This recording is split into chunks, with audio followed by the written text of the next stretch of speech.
ನಮಸ್ಕಾರ. ಮನುಷ್ಯರು ತೋಳ, ಹುಲಿ, ಸಿಂಹಗಳಂತ ಬೇಟೆಗಾರ ಪ್ರಾಣಿಗಳನ್ನ ಏಕೆ ತಿನ್ನೋದಿಲ್ಲ? ಬಾಡ ತಿಂಬಾತಂಗೆ ಆಡೇನು ಆವೇನು, ಕೋಡಗವೇನು ನರಿಯೇನು, ಮನೆಯಲ್ಲಿದ್ದಡೆ ನಾಯಿ ಏನು ಸರ್ವಜ್ಞ.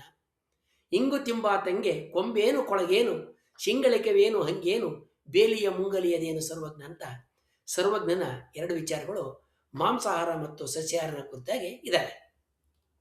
ಬಾಡು ಅಂದರೆ ಮಾಂಸ ತಿನ್ನಾತನಿಗೆ ಆಡು, ಹಸು, ಕೋತಿ, ನರಿ, ಕೊನೆಗೆ ಮನೆಯಲ್ಲಿರುವ ನಾಯಿ ಆದರೂ ಕೂಡ ಸಲ್ತತೆ. ಶಿಂಗಳಿಕ ಮುಂಗುರಿಗಳು ಕೂಡ ಮಾಂಸಾಹಾರಿಗೆ ಆಹಾರ ಆಗುವುದನ್ನುವ ಅಭಿಪ್ರಾಯವನ್ನು ಸರ್ವಜ್ಞ ಸೂಚಿಸಿದ್ದಾನೆ. ಆದರೆ ನಾವು ಮನುಷ್ಯರು ಸಾಮಾನ್ಯವಾಗಿ ತಿನ್ನುವ ಪ್ರಾಣಿಗಳ ಪಟ್ಟಿಯನ್ನು ನೋಡಿದ್ರೆ ನಮಗೆ ಅದರಲ್ಲಿ ಆಡು, ಮೇಕೆ, ಹಸು, ಕುರಿ, ಕುದುರೆ, ಒಂಟೆ, ಮೊಲ ಮುಂತಾದ ಸಸ್ಯಾಹಾರಿ ಪ್ರಾಣಿಗಳು ಎದ್ದು ಕಾಣ್ತವೆ ಹೊರತಾಗಿ ತೋಳ, ಸಿಂಹ, ಹುಲಿ, ಚಿರತೆ, ಕತ್ತೆ, ಕಿರುಬ ಮುಂತಾದ ಬೇಟೆಗಾರ ಪ್ರಾಣಿಗಳು ಕಾಣೋದಿಲ್ಲ.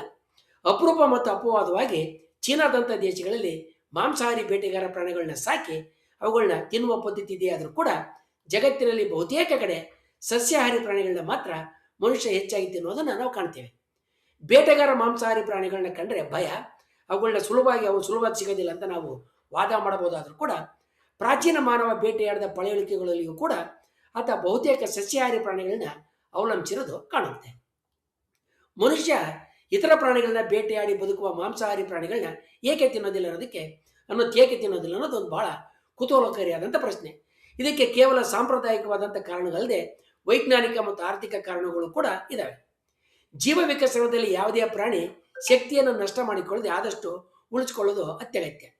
ಆಹಾರ ಸರಪಳಿಯಲ್ಲಿ ಶಕ್ತಿ ಒಂದು ಹಂತದಿಂದ ಇನ್ನೊಂದು ಹಂತಕ್ಕೆ ಮೇಲಕ್ಕೆ ಹೋದಂತೆ ಕಡಿಮೆ ಆಗ್ತಾ ಹೋಗ್ತದೆ.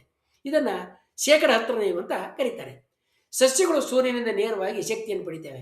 ಇದು ಆಹಾರದ ಮೊದಲ ಹಂತ. ಈ ಹಂತದಲ್ಲಿ ಪೋಷಕಾಂಶಗಳು ಗರಿಷ್ಠ ಮಟ್ಟದಲ್ಲಿ ಇರ್ತವೆ. ಸಸ್ಯಾಹಾರಿ ಪ್ರಾಣಿಗಳು ಇಂತಹ ಸಸ್ಯಗಳನ್ನ ತಿಂದು ಶಕ್ತಿಯನ್ನು ಪಡಿತವೆ. ಈ ಜೀವಿಗಳು ಮೊದಲ ಹಂತದಿಂದ ತಮ್ಮ ಆಹಾರವನ್ನು ಪಡೆಯೋದ್ರಿಂದ ಪೋಷಕ ಮಟ್ಟಗಳು ಅವುಗಳಿಗೆ ಅತಿ ಹೆಚ್ಚಿಗೆ ದಕ್ತವೆ. ಸಸ್ಯಾಹಾರಿ ಪ್ರಾಣಿಯನ್ನು ತಿಂದು ಬದುಕ್ತಕ್ಕಂಥ ಬೇಟೆಗಾರ ಪ್ರಾಣಿಗಳಲ್ಲಿ ಈ ಮಟ್ಟ ಇಳಿಕೆ ಆಗ್ತದೆ. ಒಂದು ಹಸು 10,000 ಕ್ಯಾಲರಿ ಹುಲ್ಲನ್ನು ತಿಂದರೆ ಅದರಲ್ಲಿ ಹೆಚ್ಚಿನ ಪ್ರಮಾಣದ ಬದುಕೋದಕ್ಕೆ ಬಳಕೆಯಾಗಿ ಅಂದಾಜು 1000 ಕ್ಯಾಲರಿಯಷ್ಟು ಮಾಂಸ ದಕ್ಕುತ್ತೆ. ಈ 1000 ಕ್ಯಾಲರಿ ದನದ ಮಾಂಸ ತಿನ್ನುವ ಹುಲಿಯಿಂದ 100 ಕ್ಯಾಲರಿ ಮಾಂಸ ದಕ್ಕುತ್ತೆ. ಅಂದರೆ ಒಂದು ಬೇಟೆಗಾರ ಪ್ರಾಣಿ ಮಾಂಸ ಪಡೆದಾಗ ಅದು ಮೂಲ ಸಸ್ಯಾಹಾರಿ ಪ್ರಾಣಿಯಿಂದ ದಕ್ಕುವ ಮಾಂಸದಲ್ಲಿ ಶೇಕಡ 10ಕ್ಕೆ ಅದು ಇಳಿದಿರ್ತೈತೆ. ಇದು ಕಡಲಿನ ಜೀವಿಗಳಿಗೂ ಕೂಡ ಅನ್ವಯಿಸ್ತೈತೆ. ಇತರ ಜೀವಿಗಳನ್ನ ತಿಂದು ಬದುಕುವ ಮೀನುಗಳನ್ನು ಮನುಷ್ಯರು ತಿಂತಾರೆ. ಇಲ್ಲಿ ಶೇಕಡ 10 ನಮಗೆ ಕಾಣೋದಿಲ್ಲವಾದರೂ ಕೂಡ ಅದು ಹಿನ್ನೆಲೆಯಲ್ಲಿ ಹುದುಗಿರುತ್ತೆ ಮತ್ತು ಕೆಲಸ ಮಾಡ್ತಾ ಇರ್ತೈತೆ. ನಾವು ಮೀನುಗಳನ್ನ ಸಾಕದೆ ಹಿಡಿಯೋದ್ರಿಂದ ಈ ಶಕ್ತಿ ನಷ್ಟ ನಮಗೆ ನೇರವಾಗಿ ಕಾಣೋದಿಲ್ಲ. ದೊಡ್ಡ ಗಾತ್ರದ ಮೀನುಗಳನ್ನ ನಾವು ಆಡು ಕುರಿಗಳಂತೆ ಆಹಾರಕ್ಕೆ ಸಾಕಿ ಬಳಸಿದ್ದೇ ಆದರೆ ಅವು ಕೂಡ ಶಕ್ತಿ ಮತ್ತು ಆರ್ಥಿಕ ನಷ್ಟವನ್ನು ಉಂಟು ಮಾಡ್ತವೆ. ಮಾಂಸಾಹಾರಿ ಪ್ರಾಣಿಗಳು ಆಹಾರ ಸರಪಳಿಯ ಮೇಲ್ಭಾಗದಲ್ಲಿರ್ತವೆ, ಅಂದರೆ 2ನೇ ಹಂತದಲ್ಲಿ ಬರ್ತವೆ. ಬೇಟೆಗಾರ ಪ್ರಾಣಿಗಳು ಅನೇಕ ಸಸ್ಯಾಹಾರಿ ಪ್ರಾಣಿಗಳನ್ನ ತಿನ್ನೋದ್ರಿಂದ ಆ ಪ್ರಾಣಿಗಳ ದೇಹದಲ್ಲಿ ಇದ್ದ ವಿಷಕಾರಿ ಅಂಶಗಳು ಮಾಂಸಾಹಾರಿ ಪ್ರಾಣಿಯ ದೇಹದಲ್ಲಿ ಹೆಚ್ಚಿಗೆ ಸಂಗ್ರಹ ಆಗಿರ್ತವೆ. ಇದನ್ನು ಮನುಷ್ಯರು ತಿಂದರೆ ಮಾನವರಿಗೆ ಅನಾರೋಗ್ಯ ಉಂಟಾಗ್ತಕ್ಕಂಥ ಸಾಧ್ಯತೆ ಹೆಚ್ಚು. ಮಾಂಸಾಹಾರಿ ಪ್ರಾಣಿಗಳಲ್ಲಿ ಪರಾವಲಂಬಿ ಜೀವಿಗಳು ಅಂದರೆ ಪ್ಯಾರಾಸೈಟ್ಸ್ ಮತ್ತು ಬ್ಯಾಕ್ಟೀರಿಯಾಗಳು ಹೆಚ್ಚಾಗಿರ್ತವೆ. ಮಾಂಸಾಹಾರಿ ಪ್ರಾಣಿಗಳು ವಿವಿಧ ಜಂತುಗಳನ್ನ ತಿನ್ನೋದ್ರಿಂದ ಟ್ರೈಕಿನೆಲ್ಲಾ, ಟ್ರಾಕೋಪ್ಲಾಸ್ಮಾ, ರೇಬಿಸ್ ಮುಂತಾದ ರೋಗಕಾರಕಗಳು ಮತ್ತು ವಿಷ ವೈರಸ್ಸು ಮತ್ತು ಬ್ಯಾಕ್ಟೀರಿಯಾಗಳು ಅವುಗಳ ದೇಹದಲ್ಲಿ ಕಂಡು ಬರುವಂಥ ಸಾಧ್ಯತೆ ಹೆಚ್ಚಿಗೆ. ಇವೆಲ್ಲ ಮನುಷ್ಯರಲ್ಲಿ ಗಂಭೀರವಾದಂಥ ಸೋಂಕನ್ನು ಉಂಟು ಮಾಡಬಲ್ಲವು. ಬೇಟೆಗಾರ ಪ್ರಾಣಿಗಳು ಓಡಿ ತಮ್ಮ ಬಲಿಯನ್ನು ಹಿಡಿಯೋದಕ್ಕೆ ತೆಳುವಾದಂಥ ಕೊಬ್ಬುರಹಿತ ಮತ್ತೆ ಗಟ್ಟಿ ಮಾಂಸಖಂಡಗಳ ದೇಹವನ್ನು ಹೊಂದಿರಬೇಕು. ಆದ್ದರಿಂದ ಮಾಂಸಾಹಾರಿ ಪ್ರಾಣಿಗಳ ಮಾಂಸ ಸಾಮಾನ್ಯವಾಗಿ ತುಂಬ ಗಟ್ಟಿಯಾಗಿರ್ತೈತೆ. ಅದು ರುಚಿ ಕಮ್ಮಿ. ಕೊಬ್ಬು ಹಾಗೂ ಸ್ನಾಯುಗಳ ಅನುಪಾತದಲ್ಲಿ ಅಸಮತೋಲನ ಇರುತ್ತೆ, ಅಂದರೆ ಕೊಬ್ಬು ಕಡಿಮೆ ಇರ್ತೈತೆ. ಇದರಿಂದ ಆಹಾರ ತಯಾರಿಕೆಯಲ್ಲಿ ರುಚಿ ಮತ್ತು ಪೋಷಕಾಂಶಗಳನ್ನ ಪಡೆಯೋದಕ್ಕೆ ಆಗೋದಿಲ್ಲ. ಕರಡಿಯನ್ನು ತಿಂತಕ್ಕಂಥ ಪ್ರದೇಶದ ಜನ ಚಳಿಗಾಲದಲ್ಲಿ ಮೀನು ತಿಂದು ಬದುಕುವ ಕರಡಿ ಮಾಂಸಕ್ಕಿಂತ ವಸಂತ ಕಾಲದಲ್ಲಿ ಹಣ್ಣು ಮತ್ತು ಸಸ್ಯಗಳನ್ನ ತಿಂದು ಬದುಕುವ ಕರಡಿ ಮಾಂಸ ಹೆಚ್ಚು ರುಚಿಯಾಗಿರ್ತಕ್ಕಂಥ ಅಭಿಪ್ರಾಯಗಳು ಕೂಡ ಹೊಂದಿದ್ದಾರೆ. ಸಸ್ಯಾಹಾರಿ ಪ್ರಾಣಿಗಳ ಮಾಂಸ ಮೃದು ಮತ್ತು ಹೆಚ್ಚು ರುಚಿಕರಾಗಿರ್ತದೆ. ಹುಲಿ ಅಥವಾ ಸಿಂಹದಂಥ ಪ್ರಾಣಿಗಳನ್ನ ಮಾಂಸಕ್ಕಾಗಿ ಸಾಕೋದನ್ನು ನಾವು ಸ್ವಲ್ಪ ಕಲ್ಪಿಸಿಕೊಳ್ಬಹುದು. ಅವು ಆಕ್ರಮಣಕಾರಿ ಸ್ವಭಾವದ್ದು ಮತ್ತು ಅವುಗಳನ್ನು ನಿರ್ವಹಣೆ ಮಾಡೋದು ಕೂಡ ತುಂಬ ಅಪಾಯಕಾರಿ. ಎಷ್ಟೇ ಅಲ್ಲದೆ ಅವುಗಳಿಗೆ ಪ್ರತಿದಿನ ಸಾವಿರಾರು ಸಸ್ಯಾಹಾರಿ ಪ್ರಾಣಿಗಳನ್ನ ನಾವು ಆಹಾರವಾಗಿ ನೀಡಬೇಕಾಗ್ತೈತೆ. ಇದು ಬಹಳ ದುಬಾರಿ ಮತ್ತು ವ್ಯರ್ಥ ಪ್ರಯತ್ನ ಅನ್ನತಕ್ಕಂಥದ್ದು ಶೇಕಡ 10ರ ನಿಯಮದಲ್ಲಿ ನಾವು ಈಗಾಗಲೇ ನೋಡಿದ್ದೀವಿ. ಕೆಲವು ಸಂಸ್ಕೃತಿಗಳಲ್ಲಿ ಬೆಕ್ಕು ಮತ್ತು ನಾಯಿ ಅಂತ ಮಾಂಸಾಹಾರಿ ಪ್ರಾಣಿಗಳನ್ನ ಏಕೆ ತಿನ್ನಲಾಗ್ತದೆ ಅನ್ನೋದು ಒಂದು ಪ್ರಶ್ನೆ. ಇದಕ್ಕೆ ಸಾಮಾಜಿಕ ಮತ್ತು ಆರ್ಥಿಕ ಹಿನ್ನೆಲೆಗಳಿದ್ದಾವೆ. ವೈಜ್ಞಾನಿಕವಾಗಿ ಇವುಗಳನ್ನ ತಿನ್ನೋದು ಲಾಭದಾಯಕ ಅಲ್ಲ, ಆದರೆ ಕೆಲವು ಕಡೆ ಇದು ರೂಢಿನಲ್ಲಿದೆ. ಇತಿಹಾಸದಲ್ಲಿ ಯುದ್ಧಗಳು, ಬರಗಾಲ ಅಥವಾ ತೀವ್ರ ಆಹಾರದ ಅಭಾವ ಉಂಟಾದಾಗ ಮನುಷ್ಯರು ಸಿಕ್ಕಿದ್ದನ್ನು ತಿನ್ನಬೇಕಾದಂಥ ಅನಿವಾರ್ಯತೆ ಎದುರಾಯಿತು. ಅಂತಹ ಸಮಯದಲ್ಲಿ ಸುಲಭವಾಗಿ ಸಿಗ್ತಾ ಇದ್ದಂಥ ನಾಯಿ ಅಥವಾ ಬೆಕ್ಕುಗಳನ್ನ ಆಹಾರವಾಗಿ ಬಳಸೋದಕ್ಕೆ ಪ್ರಾರಂಭ ಮಾಡಿದರು. ಕಾಲಕ್ರಮೇಣ ಅದು ಕೆಲವು ಪ್ರದೇಶಗಳಲ್ಲಿ ಅಭ್ಯಾಸವಾಗಿ ಮುಂದುವರಿತು. ಕೆಲವು ಏಷ್ಯನ್ ದೇಶಗಳಲ್ಲಿ ಅಂದರೆ ಚೀನಾ, ವಿಯೆಟ್ನಾಂ ಮತ್ತು ದಕ್ಷಿಣ ಕೊರಿಯಾದ ಕೆಲವು ಭಾಗಗಳಲ್ಲಿ ನಾಯಿ ಅಥವಾ ಬೆಕ್ಕಿನ ಮಾಂಸಕ್ಕೆ ವಿಶೇಷವಾದ ಶಕ್ತಿ ಇದೆ ಅನ್ನೋ ನಂಬಿಕೆ ಕೂಡ ಇದೆ. ನಾಯಿ ಮಾಂಸ ತಿಂದರೆ ದೇಹದ ಉಷ್ಣತೆ ಹೆಚ್ಚುತ್ತದೆ ಮತ್ತು ಚಳಿಗಾಲದಲ್ಲಿ ರೋಗ ನಿರೋಧಕ ಶಕ್ತಿ ಹೆಚ್ಚುತ್ತೆ ಅಂತ ಅಲ್ಲಿನ ಜನ ನಂಬ್ತಾರೆ. ಕೆಲವು ಜನ ನಂಬ್ತಾರೆ.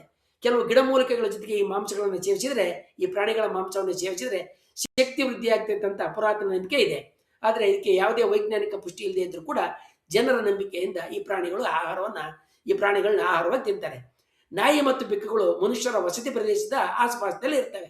ಇವುಗಳನ್ನ ಕಾಡು ಪ್ರಾಣಿಗಳಂತೆ ಬೇಟೆಯಾಡತಕ್ಕಂಥ ಅಗತ್ಯ ಇಲ್ಲ. ಹುಲಿ ಅಥವಾ ಸಿಂಹದಂತ ದೊಡ್ಡ ಮಾಂಸಾಹಾರಿ ಪ್ರಾಣಿಗಳನ್ನ ಸಾಕೋದು ಕಷ್ಟ. ಆದರೆ ಇವುಗಳನ್ನ ಸಾಕೋದಕ್ಕೆ ಬೆಕ್ಕು ಮತ್ತು ನಾಯಿಗಳನ್ನ ಸಾಕೋದಕ್ಕೆ ಅಥವಾ ಹಿಡಿಯೋದಕ್ಕೆ ಸುಲಭ ಅನ್ನೋ ಕಾರಣಕ್ಕೆ ಇವುಗಳನ್ನ ಆರಿಸಿಕೊಂಡು ಆಹಾರವಾಗಿ ಬಳಸಲಾಯಿತು.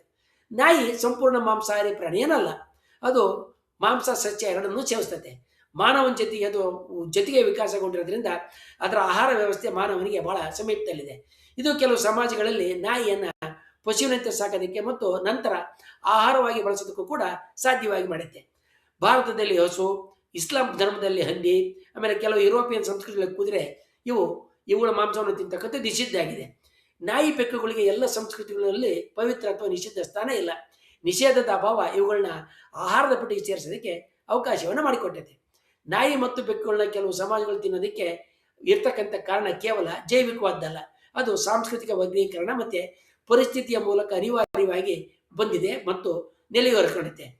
ಮಾನವ ಆಹಾರ ಪದ್ಧತಿ ವಿಜ್ಞಾನಕ್ಕಿಂತಲೂ ಹೆಚ್ಚಾಗಿ ಸಮಾಜದ ಮೌಲ್ಯ ಮತ್ತು ಪರಿಸ್ಥಿತಿಗಳಿಂದ ಅದೆಷ್ಟೋ ಸಲ ರೂಪುಗೊಳ್ಳುತ್ತೆ ಎಂಬುದನ್ನು ಈ ವಿಷಯ ನಮಗೆ ಸ್ಪಷ್ಟವಾಗಿ ತಿಳಿಸುತ್ತೆ. ನಾಯಿ ಅಥವಾ ಬೆಕ್ಕಿನ ಮಾಂಸವನ್ನು ತಿನ್ನೋದು ಸಸ್ಯಾಹಾರಿ ಪ್ರಾಣಿಗಳ ಮಾಂಸಕ್ಕಿಂತ ಹೆಚ್ಚು ಅಪಾಯಕಾರಿ. ನಾಯಿ ಮಾಂಸದ ವ್ಯಾಪಾರ ಇರುವ ಕಡೆ ರೇಬಿಸ್ ಹರಡತಕ್ಕಂಥ ಸಾಧ್ಯತೆ ಅತಿ ಹೆಚ್ಚಿಗಿರ್ತೈತೆ. ಇವುಗಳು ಬೇರೆ ಪ್ರಾಣಿಗಳನ್ನು ತಿನ್ನೋದ್ರಿಂದ ಇವುಗಳ ಸ್ನಾಯುವಿನಲ್ಲಿ ಅಪಾಯಕಾರಿ ಜೀವಿಗಳು, ಟ್ರೆಕಿಯಲ ಮತ್ತು ಅದರಂಥ ಬ್ಯಾಕ್ಟೀರಿಯಾಗಳು ಮನೆ ಮಾಡಿರ್ತವೆ. ಸಾಮಾನ್ಯವಾಗಿ ನಾಯಿ ಬೆಕ್ಕುಗಳನ್ನು ಮುದ್ದಿನ ಪ್ರಾಣಿಗಳಂತೆ, ಸಹಾಯಕರಂತೆ, ಮನುಷ್ಯರ ಒಡನಾಡಿಗಳಂತೆ ಸಾಕೋದ್ರಿಂದ ಅವುಗಳನ್ನು ಕೊಂದು ತಿನ್ನೋದಕ್ಕೆ ಬಹುತೇಕ ಸಮಾಜಗಳು ಹಿಂಜರಿತವೆ. ಆದ್ದರಿಂದ ಯಾವುದು ಆಹಾರ, ಯಾವುದು ಅನಾಹಾರ ಅನ್ನೋದು ಜೈವಿಕ ನಿರ್ಧಾರ ಆಗೋದಿಲ್ಲ, ಅದು ಸಾಂಸ್ಕೃತಿಕ ವರ್ಗೀಕರಣ ಆಗುತ್ತೆ. ಒಂದು ಸಮಾಜದಲ್ಲಿ ನಾಯಿ ಸಹಚರ ಪ್ರಾಣಿ, ಕುಟುಂಬದ ಸದಸ್ಯನಾಗಿ ಕಂಡು ಬಂದರೆ ಮತ್ತೊಂದು ಸಮಾಜದಲ್ಲಿ ಉಪಯೋಗಿ ಪ್ರಾಣಿ, ಆಹಾರ ಸಂಪನ್ಮೂಲವಾಗಿ ಕಾಣಲ್ಪಡ್ತೈತೆ. ಈ ವ್ಯತ್ಯಾಸ ಆಹಾರ ಪದ್ಧತಿಗಳನ್ನ ನಿರ್ಧರಿಸ್ತೈತೆ. ಮನುಷ್ಯನಿಗೆ ಬೇಟೆಗಾರ ಪ್ರಾಣಿಗಳನ್ನು ಸಾಕಿ ಅವುಗಳಿಂದ ಮಾಂಸವನ್ನು ಆಹಾರವಾಗಿ ಪಡಿತಕ್ಕಂಥ ಸಾಮರ್ಥ್ಯ ಇದ್ದರೂ ಕೂಡ ಶಕ್ತಿ ವ್ಯಯ, ಆರ್ಥಿಕ ಹೊರೆ ಮತ್ತು ಪೋಷಕಾಂಶಗಳ ಇಳಿಕೆ ಆಗೋದ್ರಿಂದ ರುಚಿಯಲ್ಲಿ ತಗ್ಗಿಕೆ ಮತ್ತು ಸಂಸ್ಕೃತಿ ಪರಂಪರೆಗಳ ಅಡಚಣೆಗಳಿಂದಾಗಿ ಅಂಥ ಮಾಂಸವನ್ನು ತಿನ್ನೋದಿಲ್ಲ.